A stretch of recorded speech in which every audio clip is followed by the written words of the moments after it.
What's up, y'all? It's Kevin, and this video is to provide background information and knowledge regarding the following: the perennial philosophy and the metaphysical. Said topics are in the context of Indo-European spirituality. The perennial philosophy, well, the word perennial, it means forever, unchanging, and keeps on going and going, but allow me to explain that this might sound a little complex. However, the first example, what was true 1,000 years ago is true now. Water is wet, fire is hot, 1 + 1 = 2. These things haven't changed for 1,000 years, and I don't think they will in the future. Another example in the linguistic field is that in the Proto-Germanic we have the name of the deity, the thunder deity, the storm deity. In Proto-Germanic, he is called Thunraz, and that evolved into Old English Thunr, Old High German Thonar.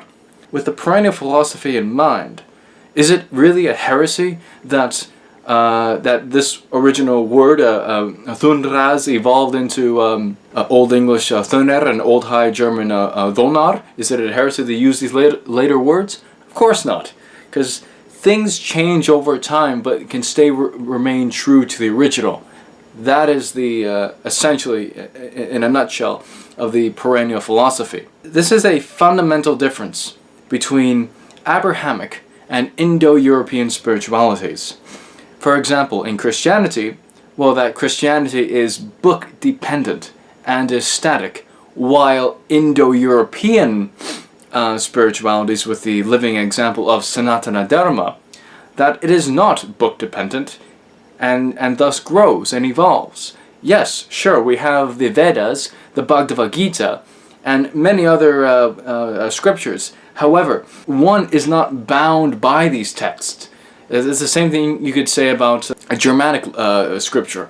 It is not, people are not bound by it, but instead the emphasis, with the living example of Sanatana Dharma, that the emphasis is that for one's own spiritual development, not how well they follow X, Y, and Z book.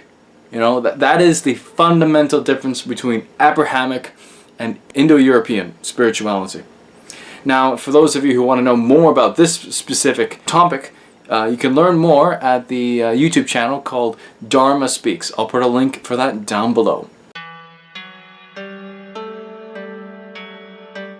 The metaphysical. Now, metaphysical.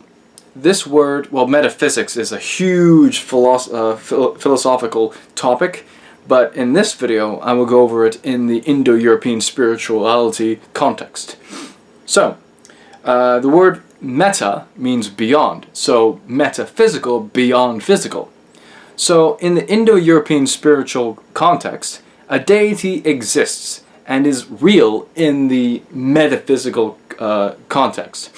Through all mediums, whether it's verbal, written, or visual art, whether the idol, whether it's made of stone, iron, or wood, or simply an image like a painting of a deity, but whether it's destroyed or ripped up or what have you, the deity is still there, it's still present because it's beyond physical. Because the idol or image represents that deity, it shows the essence of that deity. And because the thing is, the idol itself, whether made of wood or iron or stone, that's material, while the deity is not material. I hope that makes sense. This is a short video. I hope you guys find this video insightful. If you don't understand, rewatch this video, because this stuff is new to a lot of you. But be sure to Google this stuff. Be sure to learn about this stuff, and as well. Perennialism and metaphysics, you can also learn about that on Survive the Jive's channel. I'll put a link to that down below as well. Thank you for watching. Be sure to subscribe if you're new. And my name is Kevin, and you're watching Lärande Eald English. Take care.